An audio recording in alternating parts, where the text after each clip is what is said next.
Hi everyone, welcome to another Gaffer and Gear. It's another gear review today and we're looking at the Godox No LED M600D, which is their daylight balanced COB light, 600 watt. Now the difference between this and other 600 watt lights is how very lightweight it is. It only comes in at 5.5 kilograms, that's under 10 pounds, and it sports a Bowens mount. So in today's episode we're going to have a look at how the light performs. We're going to see how it goes with its dish. We're also going to take a look at its Fresnel accessories and see how this thing goes with other brands' hard light modifiers.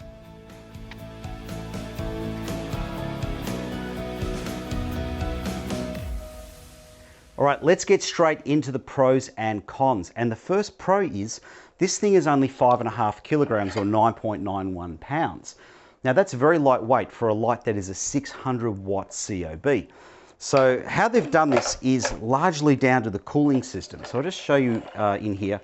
There's a lot of tubes running through the heatsink. So I don't know quite what it's doing, but I suspect it's moving some cooling fluid around. But whatever they're doing, it has got the weight down quite substantially. So there is a negative to this. We'll talk about that in a sec.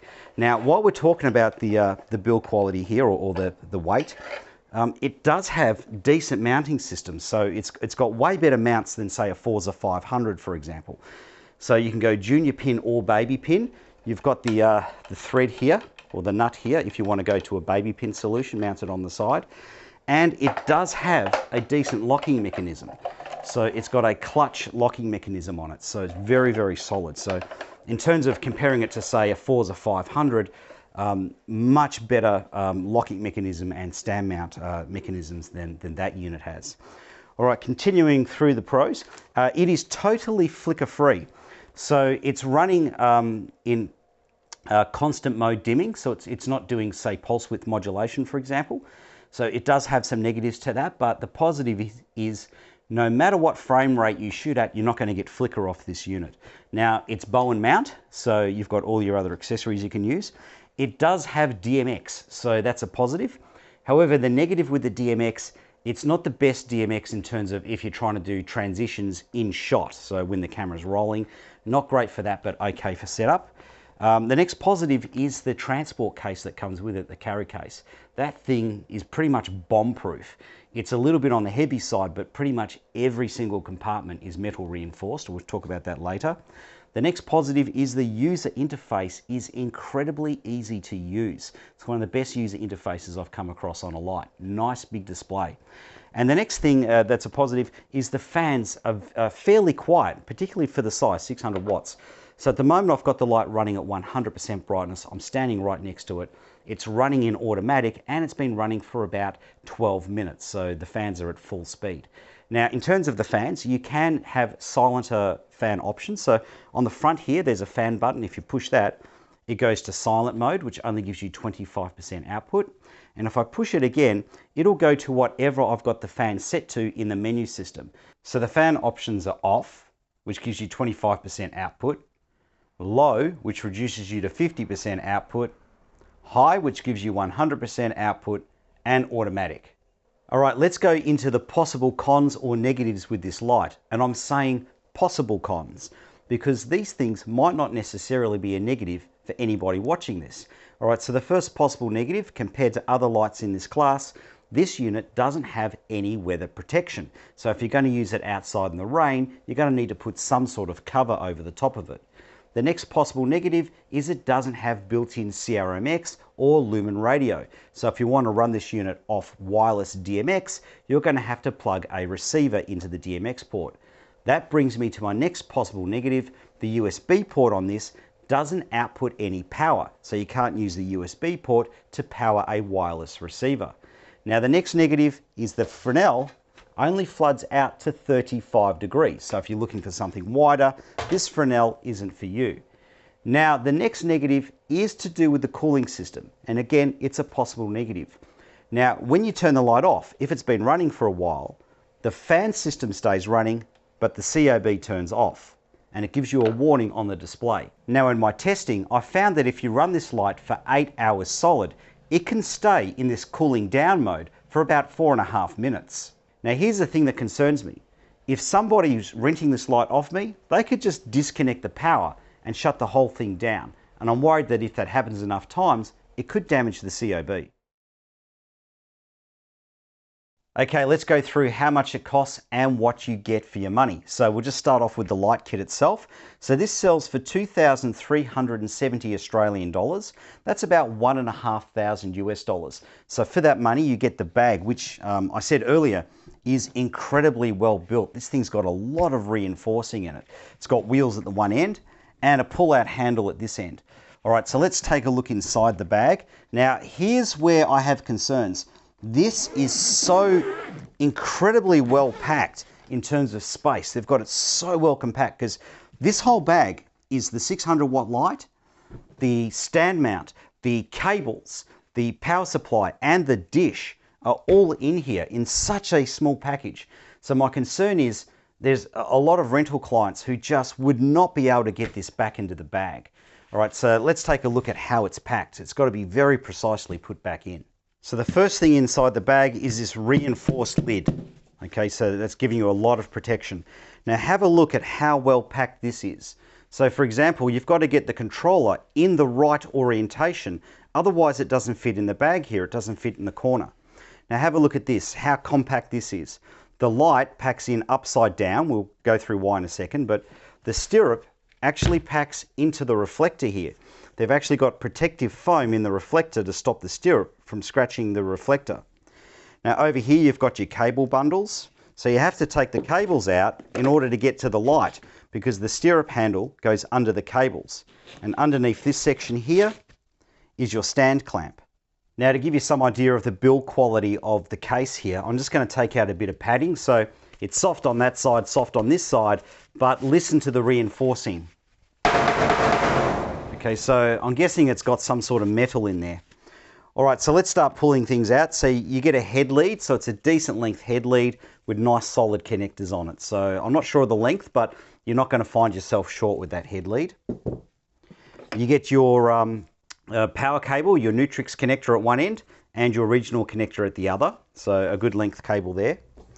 All right, let's get the light out first. I had to figure out which piece to grab to get it out. Okay, so your light comes with a protective cap.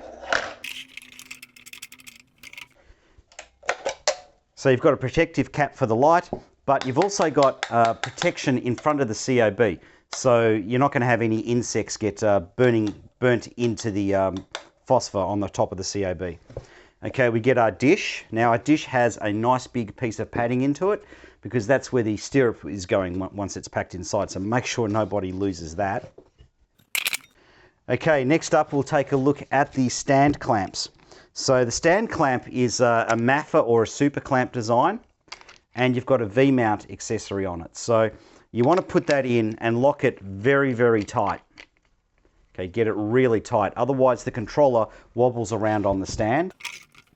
Now I'm just going to put it high up so you can see. And the controller has a V-mount on the back for the stand. Plus it has two V-mount connectors on the side for your batteries. Now even with it done up pretty tight, there's a bit of slack in here. It moves around a little bit. So that would concern me if it was, say, on a car rig. I'd be worried about it vibrating too much.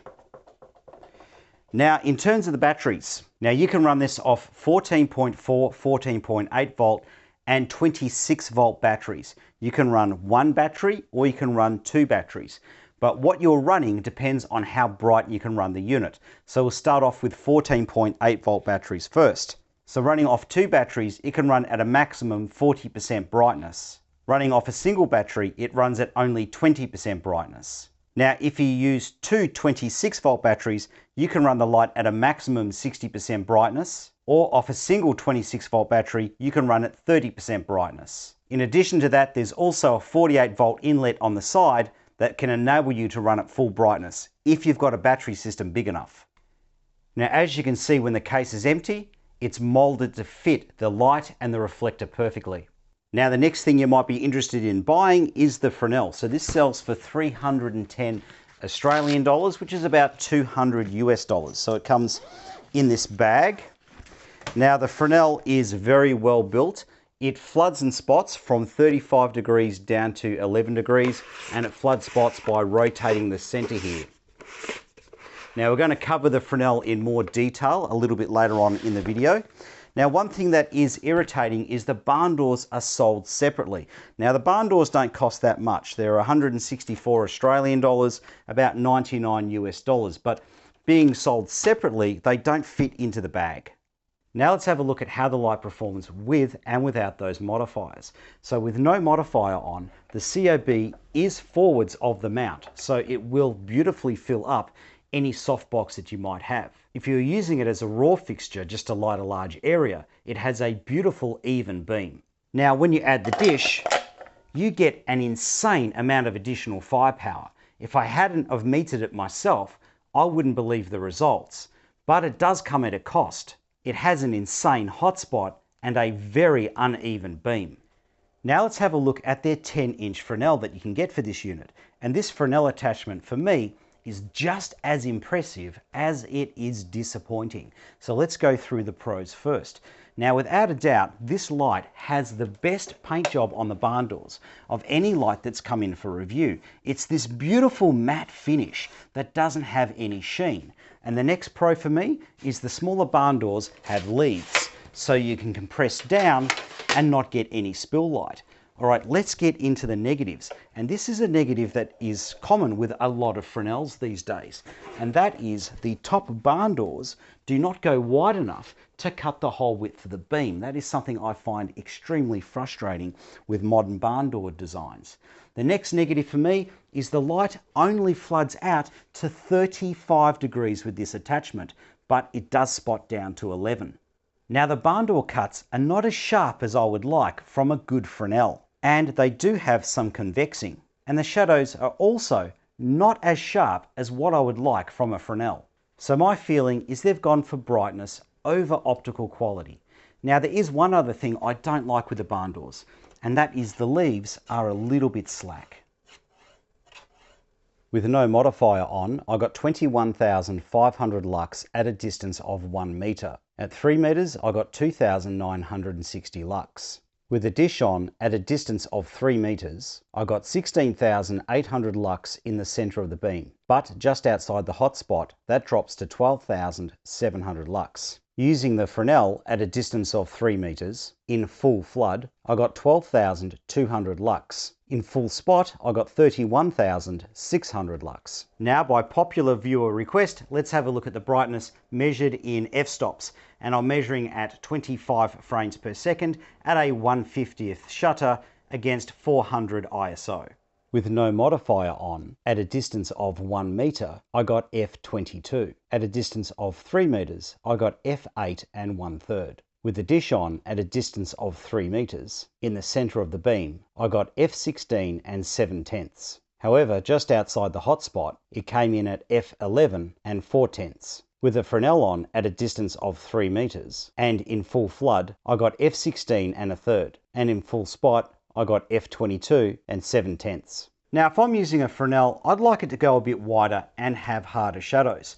So I thought I'd give this thing a go on the Nanlite FL206, and much to my surprise, it works almost optically perfect. In flood, it's got a very even widespread. Its barn door cuts are way sharper, but there is a little bit of convexing.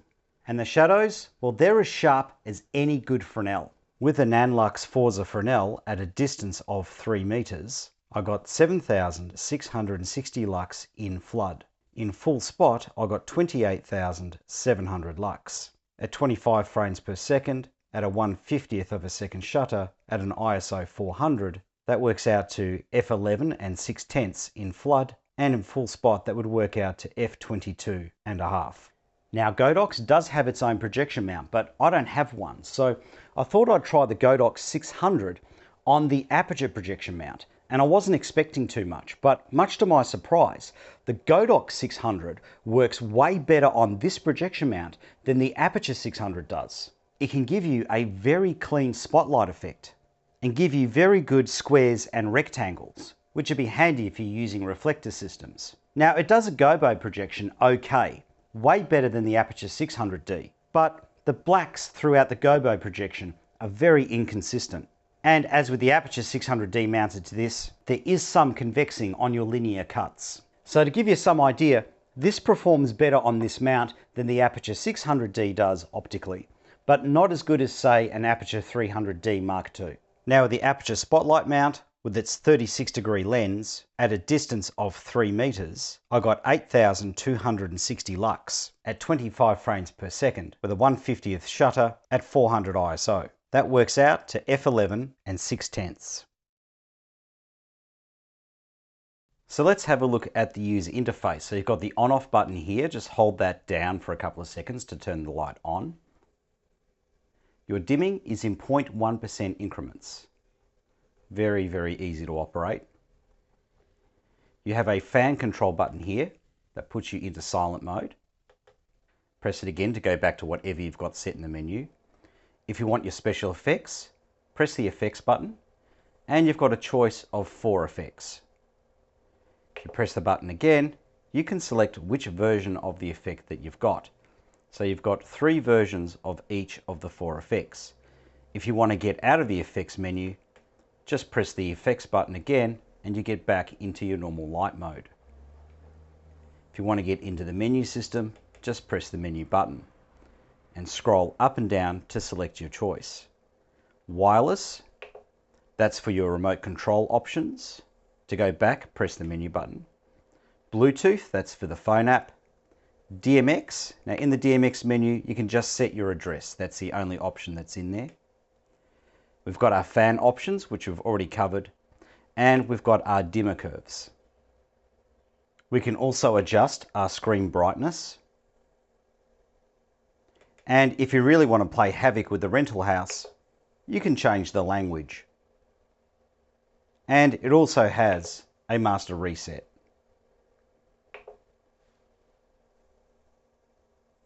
Alright, so before we get into talking about the DMX, I just want to point out you can run this light over phone app and there is a remote control option, but I'm not reviewing either of those things because I never have any luck running phone apps and I'm not going to dedicate time and resources to figuring out how to use a phone app that I'm never going to use on set. Alright, so let's talk about the DMX. So in terms of the first big negative for me, it doesn't have built-in CRMX or Lumen radio. So if you want to run this wirelessly, you're going to have to connect a receiver to it. Now that leads me to my next big negative with the DMX. You cannot power your CRMX receiver off the USB port that is on the side of the unit. There is no power coming out of the USB port. Now in terms of your DMX, it only has one profile, and that's a 4-channel profile 8-bit. So channel 1 selects your mode of operation. So anything below 20% on that channel is the normal white light mode. Anything above 20% is your special effects mode. Channel 2 is your dimming across both modes. Channel 3 selects your effect, and you've only got 4 effects to choose from: paparazzi, storm, faulty bulb, and TV effect. Now, big negative on those, there's no trigger over DMX, so you can't set when your lightning goes off. And channel 4 selects which version of the effect you're running. So for example, if you're running the storm effect, you've got 3 choices of storm pattern. All right, let's start off with instant on-off commands. Now it instantly turns off, but it has a very fast fade up, which doesn't look all that friendly with slow rolling shutters. Now let's have a look at a 5-second programmed fade. And 5-second programmed fade up. Now let's have a look at a 2.5-second programmed fade and a 2.5-second programmed fade up. Now a 1-second programmed fade. And let's take a look at half-second programmed fades.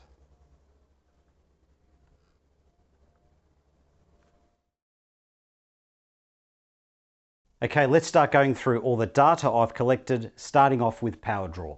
At 100% brightness, I recorded a power draw of 698 watts. The maximum power draw recorded over 2 days of use was 701.8 watt. And when the light is switched off, it still draws 6 watt.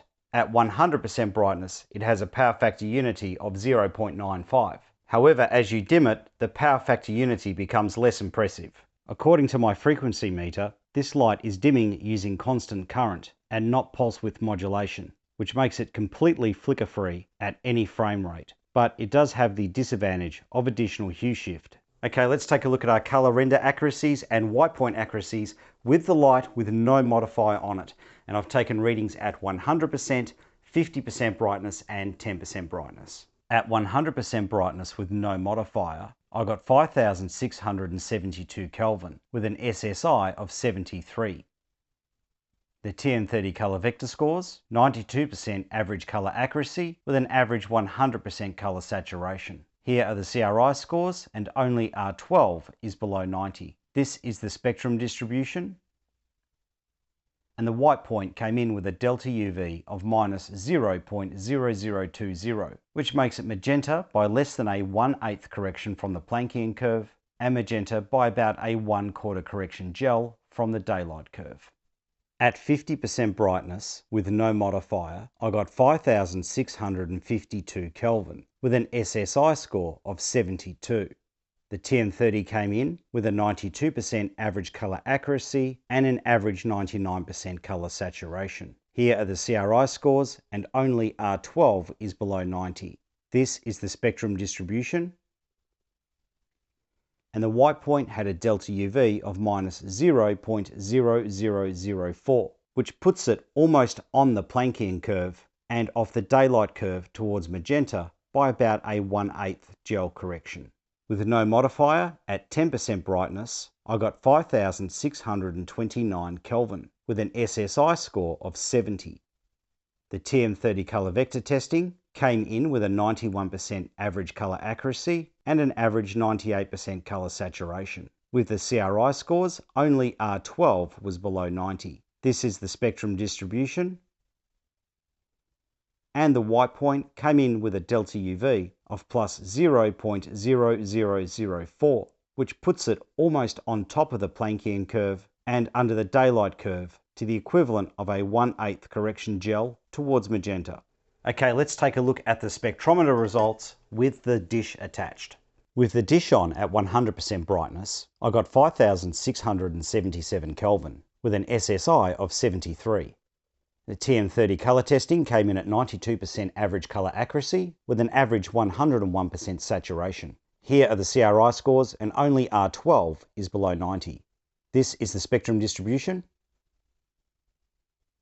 And the white point comes in at quite magenta with a delta UV of minus 0.0024, which puts it a 1/8 correction gel below the Planckian curve and about a 1/4 correction gel from the daylight curve. Okay, let's take a look at the spectrometer readings with the Fresnel attachment. With its Fresnel set to 100% brightness, I got 5791 Kelvin with an SSI of 73. The TM30 color vector testing came in at 92% color accuracy with an average 100% saturation. Here are the CRI scores, and only R12 is below 90. This is the spectrum distribution.